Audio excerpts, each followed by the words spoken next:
Hello, my name is Jack Duncan, and for my community project, I did the Laguna Beach tide pools, but more specifically, I did the Bird Rock Cove area of Laguna Beach. I spent 3 different days collecting footage.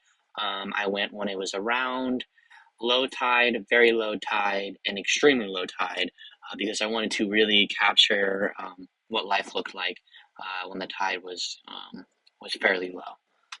So the different type of creatures that I captured was one, I captured a white egret, and I caught this one in the act of eating, as we'll see in a little bit. I caught some ole perches. A lot of them were in schooling, so it was pretty easy to see them. Some green sea anemones. I caught those pretty much everywhere. Um, when I mean caught, I obviously mean by filmed. Did not disturb or touch any of the wildlife. Um, but I also caught some striped shore crabs. Those often also in a group of people. Um, some tide pool sculpins, hermit crabs, and some California mussels. I captured pretty much all of these each day, but the white egret I caught only on day 2 and couldn't see day 1 or day 3. So a little bit about the area, the tidal zone.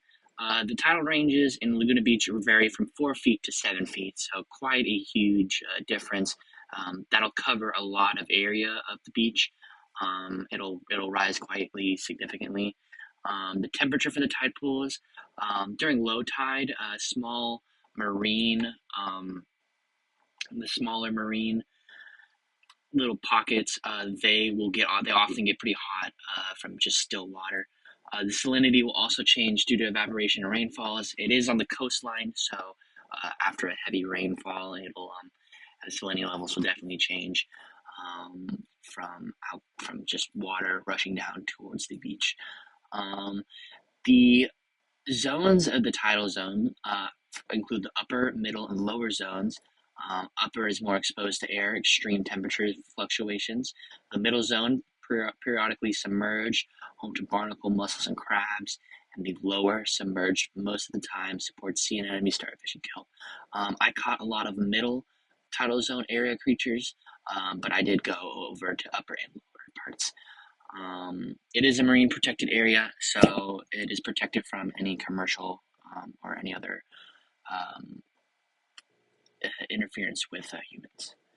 So the first creature I caught, this one I'm pretty proud of because I caught a white egret. I caught him not only just vibing and just being out there, I caught him just fishing and catching his food. So their diet primarily feeds on fish, sometimes amphibious creatures when they go more inland, but for the tidal zones, they'll eat crustaceans and fish. Their hunting methods is either they will stalk their prey quietly, or they'll do what this guy is doing right here. We'll rewind a little bit. They'll do what this guy is right here, and that is they'll stomp around the tidal zone trying to scare out any fish from any covers, and they'll wait and they'll stalk, and eventually when they scare one out, they will just snatch it up and they'll eat it. As you see, I caught one eating a fish right here. It was pretty impressive. Um, I think he caught a sculpin. I'm pretty sure. But so their size is around 3 feet tall. Sometimes this one was on sometimes they'll have a 5 to 4 feet wingspan. This one was more on the smaller side. I think he was about maybe 2 feet tall. So again, more on the smaller side. They're usually white with small, slender legs. Sometimes they'll have yellowish beak, but this one seemed to have more of a dark beak. Um, the adaptations for the long legs obviously is walking through shallow waters. Um, they're able to get a bird's eye view, if you will, of their area that they're hunting in. Um, their beaks are often sharp and very small to catch prey more precisely, and they again enjoy catching small fish and small invertebrates. The next fish and creature I captured was the tide pool sculpin. You saw in the previous clip. One of them unfortunately got sniped and was killed. But these creatures are also pretty cool in their own little way. They are camouflaged pretty well. In fact, they are camouflaged so well. Sometimes you can just get real close to them, and they won't notice you because they think that they're so well camouflaged that we can't see them. But of course we can. Breathing, they breathe through their gills while remaining motionless in low oxygen environments, often hiding in cracks and crevices due to low tide. This is perfect for tide pool creatures because there are some times where if you find yourself caught in a little pool and the tide is receding, that is limited space and limited oxygen. So these creatures are perfectly adapted for that. Um, their diet primarily is smaller invertebrates, so just smaller creatures that they can prey upon, like marine worms, maybe some crabs if they get big enough, um, and some plankton as well.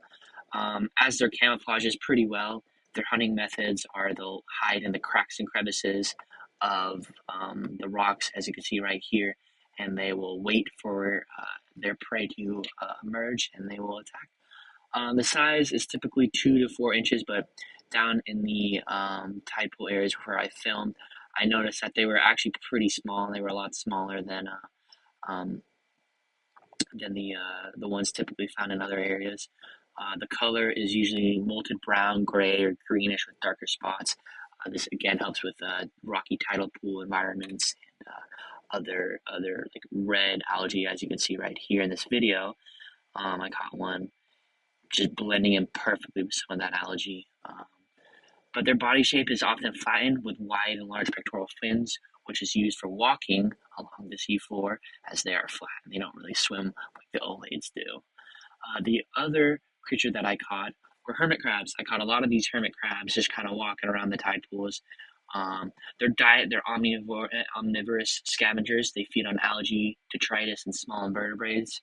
Um, they Their feeding method is again they're just scavengers. They'll just crawl around. They'll look for food anywhere that they can get. Um, and one cool adaptation is the shell selection. Hermit crabs are constantly searching for larger shells, more protective shells as they grow. So you'll often see sometimes hermit crabs just kind of changing shells. Movement, they can move quickly across rocky bottoms, sandy environments to avoid predators. And again, the shell acts as sort of like a defense mechanism to protect them from predators. The last sort of creature I found was the solitary green anemone. Um, these things are quite abundant in tide pools. Some interesting facts about them is there's some symbiosis with a zooxanthellae, or photogenic algae. As we learned in class, obviously these things are pretty important. Um, they help provide nutrients and photosynthesis, especially when exposed to sunlight during low tides.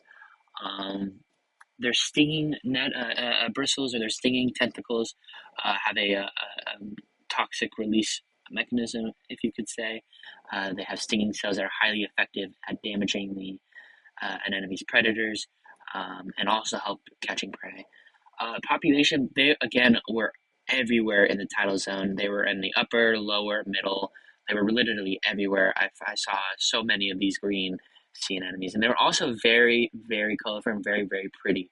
And again, that is due to the zooxanthellae and how they deal with light and how they obviously photosynthesize and all that. Threats, they're very easily disturbed by humans. Um, Fortunately, I was very careful when I was out, researching, and I was out looking at all these creatures. And I made sure not to step on any of them. I hopefully didn't, but I'm pretty sure I didn't. So, but they are very, very easily disturbed by humans through stepping on them, and they're also very sensitive to drastic temperature and acidification changes in the environment. Um, and speaking of acidification, this is what challenges uh, face the tidal community. Always changing landscape. These creatures live in a landscape where it's always changing. The tide rises, the tide goes out, and when it does, it brings quite a lot of energy and power. So there's a lot of changes that happen through erosion and just through tidal changes. Um, but with other problems that they face is higher sea levels with the melting of a lot of polar caps. The oceans start to rise, and that changes their environment drastically, and that also affects them. Again, with climate change is ocean acidification. with more CO2 in the air, it absorbs more into the water, raising or changing the pH level of the ocean, making it more acidic. And this drastically affects the zooxanthellae of coral. This affects the way a lot of fish live in the ocean. Another challenge is the human interaction. I was making sure that I was very careful and respectful of the environment, but unfortunately, I did see a lot of people down in these tidal zones kind of stepping wherever they wanted to, not really caring. I saw some people litter. It was quite disrespectful to see how some people treat this beautiful environment. Um, and lastly, my experience through this was very pleasant. I spent 3 days spending almost up to an hour to 2 hours at a time, just walking around, observing, and just enjoying my time down here. Filming the Laguna Beach tide pools was a very pleasant experience. Um, Seeing all the life that was thriving around in the area was truly incredible and gave me a lot of sense of joy to see everything, and it inspires me to work hard and find enjoyment out of this world, and gives me insight to a whole other aspect of our planet. It was also just incredibly fun to get out there in the field and just see the Laguna Beach tide pools. Um, Thank you for watching. My name has been Jack Duncan, and Professor, I hope you enjoyed this little slideshow. Thank you very much.